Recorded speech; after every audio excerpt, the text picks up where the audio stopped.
जय हिंद। और कैसे चल रही है आप लोगों की प्रिपरेशन? जैसे जैसे एग्जाम की डेट के हम और करीब आते जा रहे हैं ना, वैसे वैसे हमारा सेल्फ डाउट और हमारा फियर और बढ़ता चला जा रहा है। मर्फीज लॉ भी सेम यही कहता है कि the more you fear something in life the more it will follow you. मतलब जिंदगी में अगर तुम्हें किसी भी चीज से डर लग रहा है तो वो तुम्हारा पीछा नहीं छोड़ेगी, लेकिन एक ही ऐसी चीज है जिससे आप छुटकारा निजात पा सकते हो इस डर से, वो है आप, यानी कि right mindset. And I know that if you are a serious UPSC aspirant and preparing with a right mindset, with a lot of trust, self-belief, confidence, then ये डर को आप खत्म कर सकते हो। Now, I know कि आप लोग बहुत मेहनत कर रहे हैं प्रिपरेशन में, दिन रात पढ़ रहे हैं, बहुत पैसे भी खर्च हो गए हैं, टाइम भी इन्वेस्ट हो रहा है, बट अब ये जो सिर्फ 80 to 90 डेज जो बचे हैं, कैसे हम इफेक्टिवली इसको यूटिलाइज करें ताकि हम इस एग्जाम को क्रैक करें और मैं मेंस लिखूं इस बार, राइट? मेंस लिखना आपका गोल है अब, क्योंकि प्री क्रैक करना है हमें। सो 80 to 90 डेज में हम इफेक्टिवली कैसे यूटिलाइज करेंगे? So if you are somebody who don't know from today कि यार मैं कहां से स्टार्ट करूं, then this video is for you. If you are somebody कि आपके पास कोई शेड्यूल नहीं है, then this video is for you. If you are somebody कि आपके पास कोई टाइम टेबल नहीं है, तो ये वीडियो देखो, इसको फॉलो करो। और अगर कंसंट्रेशन में प्रॉब्लम आ रही है, कंसिस्टेंसी में प्रॉब्लम आ रही है, तो इस वीडियो को एंड तक देखिएगा, तो ही सॉल्यूशन मिलेगा आपके प्रॉब्लम का। अदरवाइज हम नॉन सीरियस एस्पिरेंट्स के लिए तो वीडियो बनाते ही नहीं है, ठीक है? Let us get started and follow, subscribe कर लीजिए, क्योंकि अभी तो प्री ओरिएंटेड काफी सारी वीडियोस रिलीज होंगी, PYQ, mock test, then strategy, then mains के लिए काफी वीडियोस रिलीज होंगी। तो ये चैनल आप लोगों ने बहुत सपोर्ट किया है और तहे दिल से मेरा शुक्रिया अदा आप लोगों को। सब्सक्राइब करिए और शेयर भी कर सकते हैं आप लोग इन केस दैट, ठीक है? तो एंटायर अभी हमारे पास लगभग 80 to 90 डेज बचे हुए हैं, ठीक है? आराम से आप पेन और पेपर लेके बैठ सकते हैं आप, और हम लोग डिटेल में बात करेंगे इसके लिए, ठीक है? परेशान नहीं होना है, घबराना नहीं है, फॉरवर्ड नहीं करना है, डिटेल में हम लोग बात करेंगे कि 80 to 90 डेज हमारे पास बचे हुए हैं। अब इसको इफेक्टिवली कैसे करना है? मैंने आप लोगों को हमेशा अपनी वीडियो में यही सिखाया है कि प्लानिंग जो है वो रिवर्स होनी चाहिए, ठीक है? रिवर्स प्लानिंग मतलब कि रेट्रोस्पेक्टिव प्लानिंग हमें होनी चाहिए, पीछे से। मतलब कि आपको एक एक्स पोजीशन पे पहुंचना है, तो उसके लिए क्या क्या एफर्ट करने पड़ेंगे। मान लो कि मुझे मई में पॉलिटी को 3 दिन में रिवाइज करना है, ठीक है? तो मुझे आज क्या करना पड़ेगा, यानी कि मार्च में क्या करना पड़ेगा। अगर मुझे ज्योग्राफी को 3 दिन में कवर करना है, तो मुझे आज क्या करना पड़ेगा ताकि मैं मई में जाके कवर कर सकूं। मतलब ये आपका टारगेट है, ठीक है? इस टारगेट को अचीव करने के लिए आपको आज क्या करना है, ठीक है? क्यों ये टारगेट बनाए हैं? ताकि प्री का जब एग्जाम है तो आपका मैक्सिमम रिटेंशन हो, आपको डर ना लगे और आप मैक्सिमम क्वेश्चन अटेम्प्ट करके आए, ताकि आप कट ऑफ से अबव स्कोर करें और प्री क्रैक करके मेंस लिखें, ठीक है? उसके लिए आपको ये करना पड़ेगा 3 दिन में पॉलिटी, ताकि आप मैक्सिमम टाइम को सब्जेक्ट को रिवाइज करें ताकि रिटेंशन बने।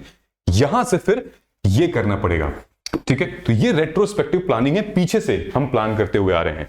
तो हमने क्या किया है कि आपके 80 to 90 डेज को हमने 3 हिस्सों में डिवाइड कर दिया है। पहला फेज है मार्च का, जिसमें 31 डेज हैं, दूसरा अप्रैल का, और तीसरा यहां पर है 22 डेज जो मई वाला है, ठीक है? नाउ डिटेल में आते हैं, करना क्या आप लोगों को। हम लोग इस पूरे स्ट्रैटेजी में 4 बेस्ड स्ट्रैटेजी डिस्कस करेंगे, 4 अप्रोच। नंबर 1 अप्रोच हमारी है कि the reverse approach. Reverse approach में क्या होता है? ये PYQs है, यानी कि हम प्रीवियस ईयर क्वेश्चन पेपर को अपना एक शस्त्र बनाएंगे, एक अस्त्र बनाएंगे, जहां से हमें डायरेक्शन पता चलेगी कि आखिर हमें हाई प्रायोरिटी टॉपिक्स को कौन कौन से निकालना है, जहां पर यूपीएससी बार बार क्वेश्चंस पूछती है, ठीक है? Test based approach, sectional test, NCERT test, उसके बाद फिर हमें फुल लेंथ टेस्ट, सीसैट का टेस्ट लगाना ही लगाना है। क्यों? क्योंकि हमारा वीकनेस, हमारी स्ट्रॉन्ग एरिया पता चलेगा, हमें यह पता चलेगा कि आखिर हम भूल क्यों रहे हैं, आखिर हमारा सोर्स भी सही है कि नहीं है, हमें अपना स्ट्राइक रेट, हमें अपना एक्यूरेसी रेट पता चलेगा। Third is notes revision approach, मतलब कि अब तक आपने जो भी पढ़ा है और नोट्स कहीं ना कहीं बनाया होगा, चाहे क्लास नोट से, चाहे लेक्चर से, वीडियो लेक्चर से, किसी से भी, कहीं भी आपके पास एक नोट्स होगी, अब उसको कंसाइज कंपाइल करने का टाइम आ चुका है, ताकि यही एक ऐसी चीज है जो आपको रिवाइज कराएगी। या आप 1 पेजर नोट्स बना रहे हैं, ठीक है, या आप मैप्स में आपने कुछ हाईलाइट किया हुआ है। ऑलराइट, उसके बाद आता है हमारा सीसैट का। सीसैट अब वो टाइम आ चुका है जहां पर अब इसको एक सब्जेक्ट की तरह हमें ट्रीट करना पड़ेगा। सो सीसैट के लिए भी मैं आपको एक स्ट्रेटजी बताऊंगा। ऑलराइट, नाउ पहले इसको हम लोग अलग रखते हैं, यहां पर आते हैं मार्च में क्या होगा, ठीक है। सो ये सब्जेक्ट है पॉलिटी, हिस्ट्री, इकोनॉमी, ज्योग्राफी। ये सारे ऐसे सब्जेक्ट हैं कि जिनमें से लगभग प्री में 80% क्वेश्चन स्टैटिक एरिया से आते हैं, 80% क्वेश्चन, और ये पिछले 20-25 साल का ट्रेंड है, स्टैटिक पोर्शन से आते हैं। जैसे अगर न्यूज आ गया कि इनको डिस्क्वालीफाई कर दिया गया है मेंबर ऑफ पार्लियामेंट को, तो एक स्टैटिक है कि मेंबर ऑफ पार्लियामेंट का डिस्क्वालिफिकेशन कैसे होता है। इमरजेंसी जैसे मणिपुर में लगी है, तो अब इमरजेंसी का क्या प्रोसीजर है आपको पता होना चाहिए। एसआर बम्बई केस क्या है, ठीक है। सो ये सब स्टैटिक पोर्शन है। ऑलराइट, सो पॉलिटी के लिए आपको पीवाईक्यू से हाई प्रायोरिटी टॉपिक निकालना पड़ेगा, चाहे फंडामेंटल राइट, डीपीएसपी, फिर सुप्रीम कोर्ट, फिर कॉन्स्टिट्यूशनल अमेंडमेंट एक्ट हो गया हमारा, बिल्स हो गया हमारा, प्रियम्बल हो गया। तो ऐसे हमें निकाल के सॉर्ट कर लेना पड़ेगा, ठीक है। अब पॉलिटी को आप पढ़ेंगे लगभग 8 दिन में, ठीक।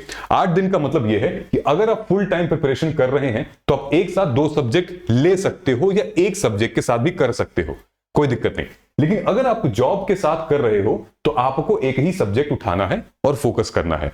ऑलराइट, अगर आप फुल टाइम हो तो आप दोनों ऑप्शन आपके पास है based on your learning pattern. Okay, तो ये जितने सब्जेक्ट हैं ये स्टैटिक हैवी हैं, और ये लो हैंगिंग फ्रूट इसको कहते हैं, जिसको LHF। भाई ये लो हैंगिंग फ्रूट है, तुम्हें पता है यहां से सवाल आने हैं, तो तुम अगर इन चीजों को मिस करोगी तो it will be difficult for you and for me as well कि हम ले आ पाएंगे अच्छा स्कोर, ठीक है। तो यहां पर हम क्या करेंगे, पहले 30 डेज में 8 दिन के ये हिस्ट्री को हम 8 दिन में करेंगे, इसको मैं मिटा देता हूं। हिस्ट्री को हम 7 डेज में करेंगे, ये 8, ये 7, ये 7 और ये 8, कुल मिला के ये ऑलमोस्ट 30 डेज हो गया। मई में 31 मार्च का मतलब मार्च का महीना होता है।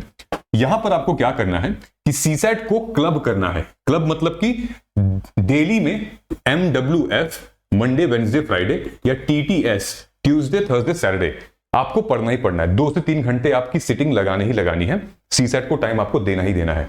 हफ्ते में अगर 3 दिन कर रहे हो तो या तो कोशिश करो कि पहले हफ्ते में मैं नंबर सिस्टम पूरा पढ़ लूं, नंबर सिस्टम कह रहा हूं, क्वांट पढ़ लूं। दूसरे हफ्ते में जो सीसैट करूंगी उसमें मैं लगभग LR पढ़ लूं। तीसरे हफ्ते में कॉम्प्रिहेंशन कर लूं, ठीक है। ऐसे लगभग आपके पास 10 से 11 हफ्ते हैं और यहां पर आप सीसैट की एक अच्छी स्ट्रैटेजी बना सकते हो, ठीक है। सो ये सब्जेक्ट्स को आपको करना है, कैसे करना मैं आपको बताऊंगा, ठीक है। देखो मैंने ऑलरेडी अप्रोच बताया हुआ है, ठीक है। Polity, history, economy, geography, approach क्या करनी है आपको, हाई प्रायोरिटी टॉपिक्स, ठीक है, जो कि पिछले 20 साल के प्रीवियस ईयर क्वेश्चन पेपर में यूपीएससी ने पूछा हुआ है, वो टॉपिक को आप एक्सट्रैक्ट कर लो, ठीक है। एक्सट्रैक्ट कर लिया, ठीक। वहां से अब नोट्स बनाना शुरू करो, शॉर्ट नोट्स बनाओ। ये सोच के बनाओ कि ये जो नोट्स तुम बना रही हो वो नोट्स तुमको पूरे 3 दिन में रिवाइज करना है, तो उस हिसाब से बनाना है। जैसे मान लो कि तुमको आर्टिकल याद करने में दिक्कत हो रही है, तुम्हें जजमेंट याद करने में दिक्कत हो रही है, तुम्हें शेड्यूल याद करने में दिक्कत हो रही है, तो तुम नेमोनिक्स बनाओ, तुम छोटे छोटे उसके माइंड मैप्स क्रिएट करो, वो चीजें क्लियर हो जाएंगी, ठीक है। Short notes and mind maps, ठीक है। रिवीजन इंपॉर्टेंट है, मतलब कि अगर 7 दिन है, 1, 2, 3, 7, तो पहले दिन जो पढ़ा है वो दूसरे दिन की मॉर्निंग में आप रिवाइज करोगे, फिर दूसरे दिन जो पढ़ा है वो तीसरे दिन के मॉर्निंग में आप रिवाइज करोगे, ओके। आप यहां पर कुछ पीवाईक्यू के क्वेश्चन भी सॉल्व कर सकते हो, आधे घंटे, 1 घंटे, I mean that depends upon you. लेकिन जो लास्ट डे होगा, जैसे यहां पर हमने 8 डे बोला था, जो लास्ट डे होगा हम वहां पर पूरे हफ्ते का जितना हमारा टाइम एलोकेट था पूरे हफ्ते का रिवाइज करेंगे, ठीक है। उसके बाद हम टेस्ट देंगे, मॉक टेस्ट लगाएंगे, ऑलराइट। लेकिन इंपॉर्टेंट क्या होता है कि अब हमें ये हाई प्रायोरिटी टॉपिक्स मिलेंगे कहां से, है ना। ये सारे हाई प्रायोरिटी टॉपिक्स मिलेंगे कहां से। नंबर 1, एक तो मैंने ऑलरेडी वीडियोस ले रखी है इस पे, हमारे चैनल पे जाएंगे तो आप देखोगे कि इंटरनेशनल रिलेशंस पे हाई प्रायोरिटी टॉपिक्स हैं, बुद्धिज्म, जैनिज्म पे, पीवाईक्यू के science and tech, then environment पे, ठीक है। दूसरी चीज कि मैंने पीवाईक्यू अस्त्रा इसी चीज के लिए बना रखा है। अभी क्या है ना कि पिछले एक हफ्ते में मैंने देखा है कि बहुत सारे बच्चों ने अब एनरोल करना शुरू कर दिया है, क्योंकि अब उनको इसकी नीड पता चल रही है। लास्ट मोमेंट है, क्योंकि अगर आप पीवाईक्यू की एनालिसिस करने बैठोगे तो आपको 1 महीने लग जाएगा। ये चीज मैंने पहले ही आपके लिए कर दी ताकि आपका टाइम सेव हो सके, ठीक है। और ये किसके लिए बनाया? मैंने अपने लिए तो बनाया नहीं है, आखिर आप ही के लिए बनाया है, ठीक है। और हमने जो एनरोल की फीस रखी है वो भी बहुत अफोर्डेबल है, 1899, ताकि कोई भी इसको अफोर्ड कर सके, किसी को प्रॉब्लम ही ना हो। अगर मुझे कमाना ही होता तो इसको मैं रख देता 6000 रुपए, ठीक है। नहीं, I want you to help, क्योंकि हमारी टीम ने इसमें मेहनत की है। फॉर एग्जाम्पल ये देखिए, ओरिएंटेशन वीडियो, इसमें मैंने बताया है कि पीवाईक्यू की इन-डेप्थ एनालिसिस हमने क्या क्या की है और बहुत सारी चीजें इसमें दी हैं। साइंस एंड टेक 1 घंटे का, हिस्ट्री 1 घंटे की, इन्वायरमेंट आधे घंटे का, पॉलिटी 1 घंटे का। ये लेक्चर नहीं है, ये 15 साल की इन-डेप्थ एनालिसिस है। ये पूरी वीडियोस में आपको क्या मिलेगा? पीडीएफ भी मिलेगा। पीडीएफ कैसे? ये देखो, जो वीडियो आप देखोगे कि इकोनॉमी का, एनवायरनमेंट का, जनरल नोट्स है, ज्योग्राफी का, इन सब के पीडीएफ का एक्सेस मिलेगा। आप जाइए, उसको प्रिंट कराइए, दीवार पे चिपकाइए और उन टॉपिक्स को पढ़ना देखिए, ठीक है। हाई प्रायोरिटी टॉपिक्स हैं, उनके माइक्रो थीम्स हैं, उनके नेचर हैं, ताकि आपको एक आइडिया मिल जाएगा कि आप पढ़ो क्या आखिर में, ठीक है। ये देखिए, आपको टेस्ट सीरीज मिलेगी, लगभग 500 क्वेश्चंस मिलेंगे पीवाईक्यू के ही बेस पे। यानी कि पिछले 10 सालों में अगर आपने पीवाईक्यू अच्छे से पढ़ा है तो ये क्वेश्चंस आप सॉल्व कर लेंगे इजीली, और आपकी रिवीजन प्रैक्टिस भी हो जाएगी। और अगर आपने पीवाईक्यू नहीं पढ़ा है 10 साल का तो फिर बहुत मुश्किल है इन क्वेश्चंस को सॉल्व करना। ये सब कुछ आपको कहां मिलेगा? ऑलरेडी पीवाईक्यू अस्त्रा में मिलेगा, जहां पर लगभग 11 वीडियोस हैं, ठीक है। साथ में पीवाईक्यू की हॉरिजॉन्टल एनालिसिस, हम लोग एक ग्रुप सेशन भी करते हैं, और क्वेश्चन बैंक भी है हमारा 500 से भी ज्यादा। ओनली 1899। कमेंट सेक्शन में जाइए, वहां पे क्लिक करिए, आप हमारे वेबसाइट पे पहुंच सकते हैं। वेबसाइट का मतलब ये है कि आप यहां जाएंगे डायरेक्ट हमारे वेबसाइट पे। ये देखिए, हमने क्लिक किया और ये हम गूगल पे गए, गूगल पे क्लिक किया, ये मार्गदर्शन आईएएस क्लिक किया, यहां पर आपने क्लिक किया, वापसी आप तुरंत पहुंच सकते हैं हमारे वेबसाइट पे, ठीक है। इस पे आप क्लिक करोगे, कोर्सेस पे नीचे जाओगे तो आपको मिल जाएगा ये पीवाईक्यू अस्त्रा। डिटेल में आप चेक करो है क्या ये, ठीक है। और यहां पर हमने वीडियो भी डाल रखी है, किस चीज की? हमने ये देखो, साइंस एंड टेक्नोलॉजी की मैंने वीडियो ली हुई है, ये ऑलरेडी वीडियो हमने डाल रखी है। अब भी मतलब इतना कुछ हमने आपको सपोर्ट किया है, प्लीज सही जगह पे टाइम अपना इन्वेस्ट करिए, ठीक है। तो यहां से आपका ये वाला प्रॉब्लम तो सॉल्व हो गया भाई, कि भाई मेरे को हाई प्रायोरिटी टॉपिक्स कहां से मिलेंगे, ठीक है। आपको क्या करना है, उसके बाद सेक्शनल टेस्ट और नोट्स लगाने हैं टॉपिक वाइज, ठीक है। Revise and then you are good to go. अब हम लोग आगे आते हैं। देखो, हम लोग यहां पर थे, तो ये जो एरिया है हमारा, ये वाला, ठीक है। अब हम लोग यहां बात करते हैं कि नेक्स्ट 30 डेज में हम क्या करेंगे अप्रैल में, ठीक है। ये एक ऐसा एरिया था जो कि 80% स्टैटिक पोर्शन थे। अब ये ऐसा एरिया है जहां पे 80% करंट अफेयर से क्वेश्चंस पूछे जाते हैं, करंट बेस्ड होते हैं, IR, art and culture, science and tech and environment, ठीक है। इसको कवर कैसे करना है वो मैं आपको अभी बताऊंगा। सो नेक्स्ट 30 डेज में हमें इसको करना है। आईआर 5 दिन, environment 7 days, art and culture लगभग 7 डेज, ये 5 डेज, यानी कि 14, 19 एंड 24 डेज का ये पूरा का पूरा मामला है। इंक्लूडिंग सीसैट भी आपका बचता है अप्रैल में, ठीक है।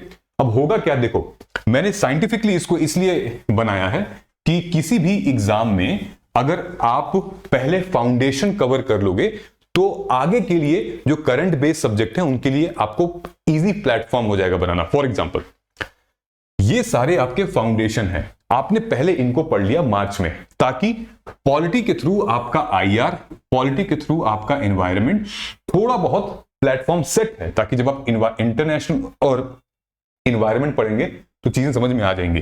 हिस्ट्री, आर्ट एंड कल्चर के प्लेटफॉर्म सेट कर देगा, ज्योग्राफी एनवायरनमेंट का प्लेटफॉर्म सेट कर देगा आपका, ताकि जब आप एनवायरनमेंट पढ़ोगे तो जो ज्योग्राफिकल टर्म्स आएंगे वो आपको समझ में आ जाएंगे, ठीक है।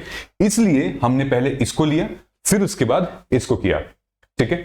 अब क्या करना है, 30 डेज जो है वो आपको यही करना है, जो कि मैंने आपको ऑलरेडी बता दिया है। ये बहुत स्कोरिंग सब्जेक्ट होते हैं, एक थीम, एक पैटर्न होती है। ऑलरेडी जब आप पीवाईक्यू अस्त्रा में आप जब जाएंगे, जब आप एनरोल करके, तो आपको पैटर्न दिखेगा, आपको पता चलेगा कि यार मतलब मुझे यहां टारगेट करना है, ये सारी चीज है पढ़ने के लिए, ठीक है। सो इस तरीके से हमें करना है।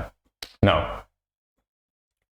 जो हमारे अप्रैल के सब्जेक्ट है उनका अप्रोच क्या होना चाहिए? नंबर 1, मान लो IR आप पढ़ रहे हो, या art and culture, science and tech या एनवायरमेंट, अगर आप इनको पढ़ रहे हो तो हाई प्रायोरिटी टॉपिक उठाइए। कहां से? PYQ से।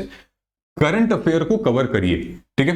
मंथली मैगजीन से कर रहे हो तो चेंज मत करना, और अगर आप PT 365 से कर रहे हो तो फिर लिमिटेड नोट्स बनाना, ऐसा नहीं कि पूरा उठा के कॉपी कर दिया, ठीक है। लिमिटेड नोट्स बनाना है। याद है ना मैंने क्या कहा था कि अगर 7 दिन है, डे 1 डे 7, तो डे 7 में आपको पूरे 6 दिन का रिवाइज करना उठा के, और टेस्ट देना है, सब्जेक्ट वाइज टेस्ट देना है, ठीक है।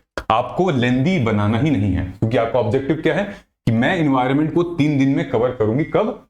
मई में। Alright, revision, maintain a fact sheet. What is this fact sheet for current affairs? Fact sheet वो होती है क्योंकि मैक्सिमम सब्जेक्ट, देखो environment, art and culture, IR, ये आपके फैक्ट्स हैं, ठीक है।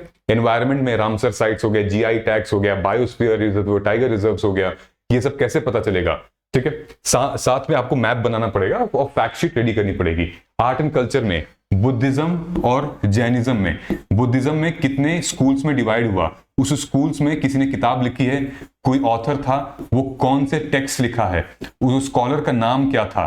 Same into Jainism as well, ठीक है। इनके स्तूपास कहां पर हैं, सेंटर कहां पर हैं, ये पूरी फैक्ट रेडी होती है, ठीक है। नाउ सेम चीज अगर हम बात करें तो तुम्हारा IR में होता है, ठीक। IR में आपकी पूरी international boundaries and then locations and all सारी चीजें रिपीटेड क्वेश्चंस होती हैं, international organisation, places in news, alright.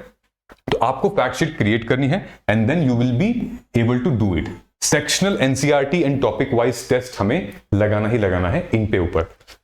Full length लगाने से पहले NCERT लगा लेना, उसके बाद फिर सेक्शनल लगा लेना, फिर ये लगाना, फिर PYQ को रिवाइज कर लेना, ठीक है। नाउ अगर फिर भी नहीं समझ में आ रहा है ना, आई वुड रिक्वेस्ट यू कि आप इस वीडियो को जरूर वॉच करिए। ये 7 डेज टाइम टेबल चैलेंज है। मैंने इसमें डिटेल में बताया है कि 7 दिन में कैसे आप अपनी कंसिस्टेंसी, फोकस कर सकते हो। आई एम श्योर आप में से बहुत लोगों ने इसको फॉलो भी कर रखा होगा और देखा होगा। 2 सब्जेक्ट को हम कैसे एक हफ्ते में कवर करेंगे और क्या हमारी अप्रोच रहनी चाहिए, बहुत लोगों को इससे बेनिफिट मिला है और उनकी खोई हुई कंसिस्टेंसी वापस आ गई है, खोआ हुआ ट्रस्ट और कॉन्फिडेंस वापस आ गया है। आपका भी आ जाएगा, हमारे वीडियो लिस्ट में पड़ी हुई है, आप इसको जाके देख सकते हैं। Accept this challenge, okay. Now last 22 days हमें क्या करना चाहिए? 3 दिन में क्या करना है? 3 days politics, history, economy, geography, environment, कितना हो गया? 15 दिन तो ऐसे हो गए, ठीक है। 2 दिन में साइंस टेक, 2 दिन में IR, 19 दिन हो गए। बचे हमारे CSAT 3 से 4 दिन, टोटल हमारा कितना हो गया? 22 से 23 दिन, खत्म। हमारी इसकी अप्रोच क्या होनी चाहिए? इसकी अप्रोच क्या होनी चाहिए, यानी कि आपको नोट्स जो आपने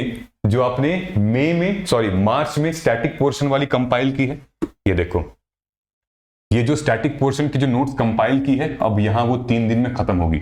अब यहां पे जो करंट अफेयर का तुमने कंपाइल किया है, अब वो यहां 3 या 2 दिन में खत्म होगा, ठीक है। देखो हम लोगों ने इसलिए ये टॉपिक लिया था, ये टॉपिक करंट ओरिएंटेड हैं ये सारे, ठीक है। करंट ओरिएंटेड में आपको लिटरली फैक्ट्स क्रिएट करने पड़ेंगे, फैक्ट शीट बनानी पड़ती है, ठीक है।